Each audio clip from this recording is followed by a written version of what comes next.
Hello everyone, my name is Cynthia Andoniadou.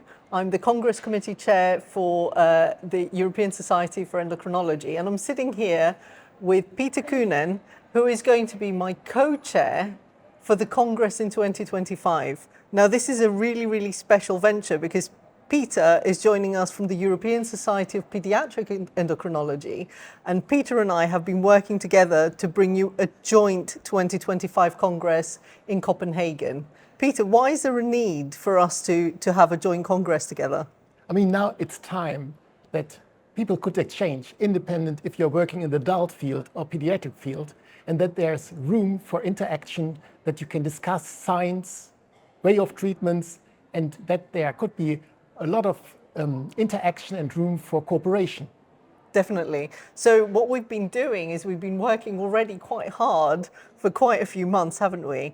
And the two societies have brought together a program which we're just in the process of putting together that is going to be appealing to both society delegates. But it's not going to be a conference led by ESPE and a conference led by ESE running in parallel. It's going to be a true joint congress. So the sessions are going to be appealing to all, and hopefully everybody can learn from it and everybody can interact and form new collaborations for the future as well.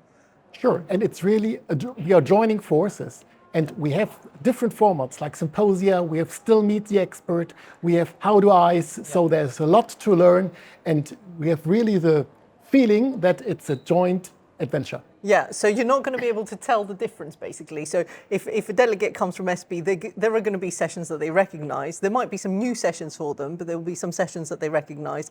And the format is very similar already for both society congresses, isn't it? So it's going to feel familiar as well. It does. Yeah. So in the end, it's a mixture, but it's not. They are not two meetings of two societies. It's one joint meeting. Yeah, exactly.